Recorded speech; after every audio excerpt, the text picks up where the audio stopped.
Olá, oitavo ano, tudo bem, minha gente? Bom, estamos aí de novo aqui para mais um vídeo. Vamos dar continuidade. Veja bem, nós falamos até então, no último vídeo, sobre o Brasil, né? O período colonial no Brasil, do ouro. Bem, a gente vai voltar agora, vamos pular agora para a Europa. O que estava acontecendo na Europa ali no século XVII, século XVIII?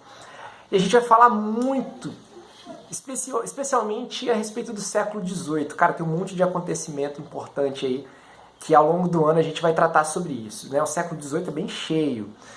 E a gente vai começar com um movimento que é conhecido como Iluminismo. Ó, por que eu tô com essa lâmpada aqui? Tô com essa lâmpada primeiro porque eu precisei trocar, que estava queimada, né? Então, precisa deixar a mulher feliz, né?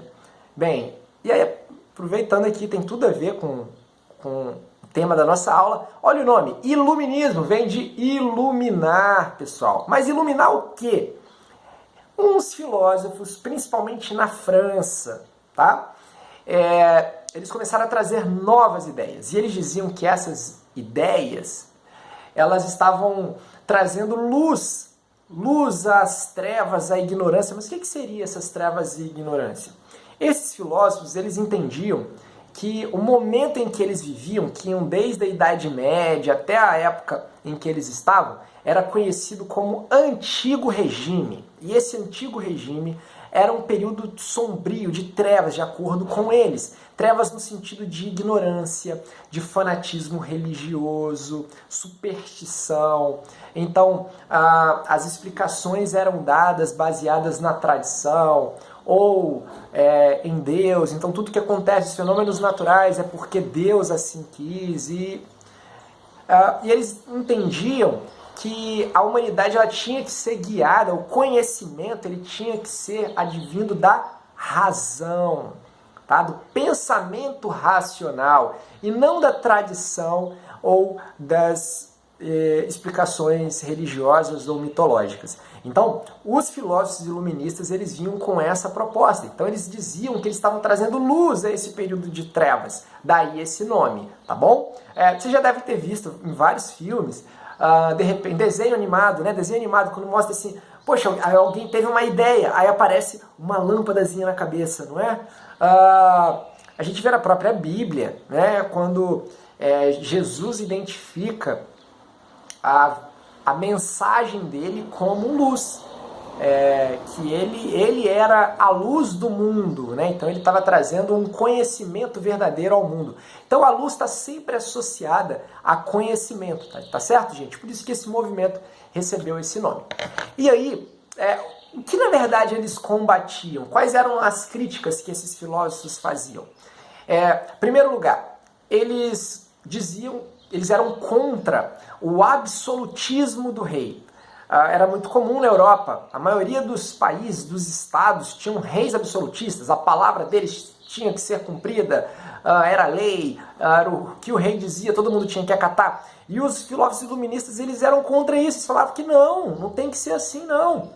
Deve existir o poder, ele não deve estar nas mãos de uma pessoa só. O poder tem que estar nas mãos do povo. O povo é soberano. O governante ele está ali pela vontade do povo e não por uma vontade individual e todo mundo tem que acatar, pronto, e acabou. Então os iluministas começaram a questionar esse absolutismo do rei. Outra coisa que os iluministas foram questionando, criticando, a sociedade que a gente chama de estamental. O que é isso, pessoal? Era baseado no clero, nobreza e o restante da população. E nisso não tinha mobilidade social. Como assim? Você participava, você era membro de uma determinada ordem pelo seu nascimento. Então, se você nasceu nobre, você sempre vai ser um nobre. Se você não nascesse numa família nobre, você poderia trabalhar o que fosse, se esforçar ao máximo, que você nunca seria um nobre, né? Porque isso é determinado pelo nascimento, ok? Então, os iluministas começaram a questionar isso aí. Peraí, como assim? Que sociedade é essa? Que é definida esses privilégios do clero e da nobreza só porque eles nasceram? assim, nasceram nobres e têm esses privilégios, ou do clero, porque fazem parte da igreja. Então os iluministas começaram a bater pesado nisso, dizer que não. Eles falavam o seguinte, ó, a ideia de que todos são iguais perante a lei. Não deve haver diferenças, privilégios pelo nascimento, mas tem que ter igualdade jurídica, todos iguais perante a lei, tá certo? Outro ponto que os iluministas combatiam pesado, eles eram contra todo esse poder da Igreja Católica, essa influência da Igreja Católica sobre a sociedade. Então eles defendiam a liberdade religiosa, né, em que cada um pode escolher a sua religião. Outra coisa que eles combatiam também eles criticavam a censura. O que é censura? É você não poder expressar aquilo que você pensa, né? Então eles defendiam a liberdade de expressão. Tem um filósofo, inclusive, o Voltaire, que ele falava o seguinte, que eu posso até discordar do que você está falando, mas eu vou lutar até a morte pelo direito de você dizer. Então, a liberdade de expressão. Então tudo isso, pessoal, era característica do iluminismo. Então eles entendiam que com a razão, com o conhecimento, com a ciência, com essas novas ideias, a sociedade ela ia progredir, ela ia evoluir, ia caminhar ao progresso e sair desse tempo de barbárie, de trevas, tá certo? Então essa era a proposta principal do iluminismo. A gente tem alguns autores clássicos do iluminismo, por exemplo, o Voltaire, já falei aqui, né, que ele defendia essa liberdade de expressão. Tinha um outro cara chamado Jean-Jacques Rousseau. O Rousseau, ele dizia que todo poder emana do povo, a soberania popular, tá certo? Tinha um outro cara também, o John Locke, esse era inglês.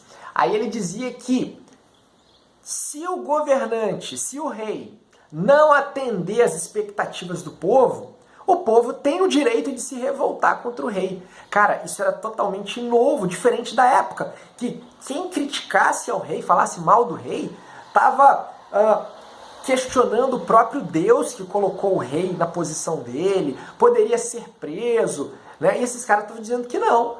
O rei ele pode ser criticado, sim, o povo pode se revoltar contra o rei, porque o poder vem do povo. E um outro cara chamado Montesquieu, ele dizia o seguinte, que o poder não pode ficar na mão de uma pessoa só, mas o poder tem que ser dividido. E aí ele vai criar a chamada teoria dos 3 poderes, que até hoje é assim, galera. Quais são esses 3 poderes? Poder executivo, que faz o quê? Que executa as leis. Por exemplo, o presidente da República. Ele é do poder executivo. Ele está ali para executar as leis. Poder legislativo é o que elabora as leis. Então não é papel do presidente da República elaborar leis, criar leis. Ele executa. Quem elabora as leis, aqui no Brasil hoje, por exemplo, é o Congresso. Os deputados, os senadores, eles fazem parte do poder legislativo, eles elaboram as leis. E o poder judiciário são aqueles que julgam as leis. Você já deve ter visto na televisão, o STF decidiu. Tá? Então, o STF, eles estão para julgar se essas leis estão sendo cumpridas, se elas se estão de acordo com a Constituição, enfim. Então, é um poder vigiando o outro. Poder executivo, legislativo e judiciário, para que o poder não ficasse na mão de uma pessoa só, apenas do rei, tá certo? Isso vem lá do iluminismo, beleza? E para terminar, esses caras eles criaram, por exemplo, a chamada enciclopédia, que é reunir um monte de conhecimento num livro só. Hoje em dia na internet, você deve ter feito pesquisa lá, você vê a Wikipédia. A enciclopédia é o mesmo modelo da Wikipédia, só que não é na internet, no computador, né? Era um livro, aqueles compêndios, aqueles livros enormes, que tinham todos esses verbetes, igual a gente procura na Wikipédia, tá? Mas é num livro. Quando voltar a aula presencial, depois você dá uma olhadinha lá na biblioteca da escola, vocês vão encontrar lá algumas enciclopédias, tá bom? Mas é isso aí, gente. Fechamos por aqui. Valeu! Voltamos num próximo vídeo aí. Um abraço!